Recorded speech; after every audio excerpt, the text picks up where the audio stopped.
Good morning. In spring of 2015, an ad hoc committee called the Church Growth Task Group met for the first time to map out the tasks we had been given by the steering committee of our congregation. The primary task for us was to design a forum for the congregation to consider and respond intentionally to church growth. Hope was outgrowing its staffing component. That was me at halftime. We were beginning to outgrow the space we share with Young United at Crossways. And most importantly, our growth was pushing at some of our self-identity as a small alternative church group. So what does the church do when it has a situation? We form a committee. Very early on in this process, the Church Growth Task Group decided it was important to hear the stories we tell each other about who we are. So we invited the congregation to gather on a Saturday morning in October 2015 to put themselves on the church timeline and to indicate what they thought of as significant events in the life of the church. So we taped a long sheet of paper along the gym wall, wrote 1988 at one end and 2015 on the other, and invited people to write. Perhaps when they started coming to Hope and why.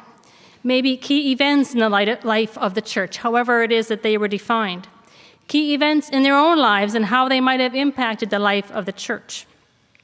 When they weren't writing, they were invited around tables to tell each other stories about their relationship with our church, what brought them, what keeps them, or whatever else it is they might want to say.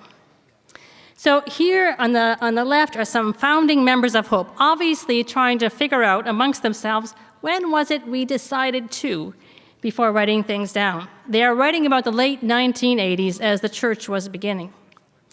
During those first years, there was a lot of transition. People would come and go as life situations changed, as people came and went from Winnipeg, came and went from church, or whatever reason, participated at Hope for a year or two, but then left.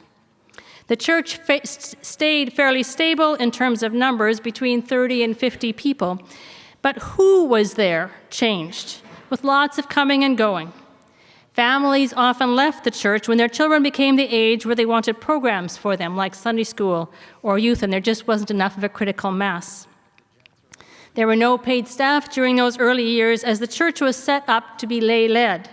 So the workload, visitation, pastoral care, preaching, leading children's programs, etc., was shared among this ever-changing group.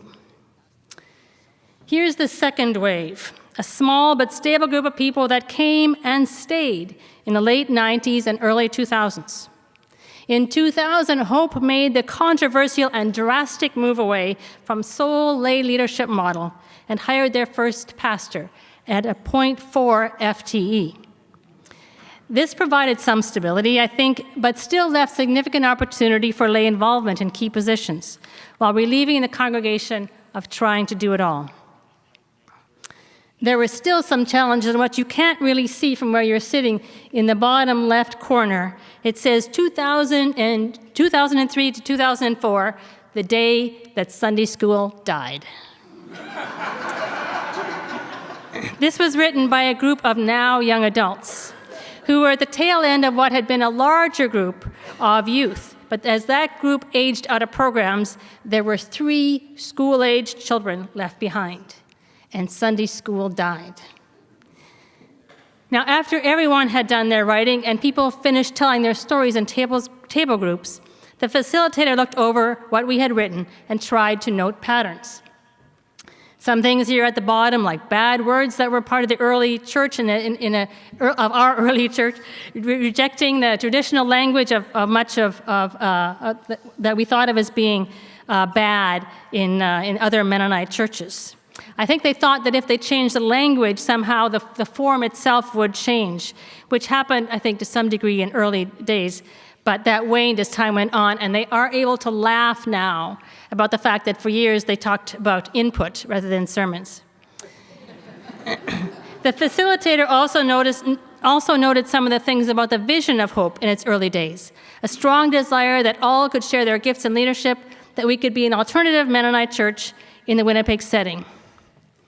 And then there was this. Nothing happened at Hope Mennonite Church between 1993 and 1997. The facilitator made note of it by making a big circle there, but didn't follow up.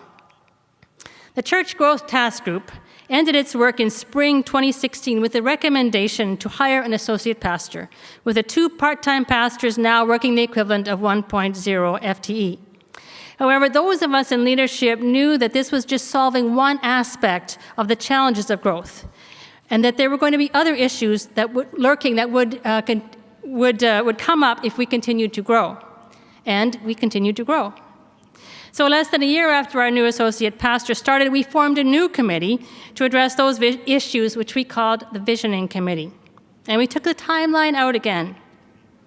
First, as a committee, to look over it and to use it to guide our thinking. Then, in December 2017, we invited the whole congregation to engage with it again. We added some paper at the end and invited people who were new to write themselves in. We invited others to add what was missing.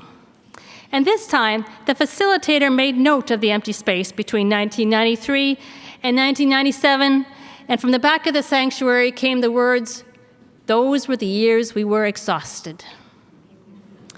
I have heard certain hints of that exhaustion over my time at Hope.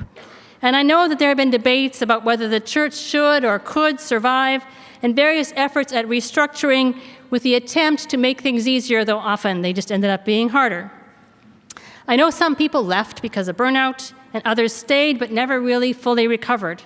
I know key people kept the church afloat, and that our sister congregation at Crossways Young United should get at least some credit for keeping Hope Mennonite somewhat stable.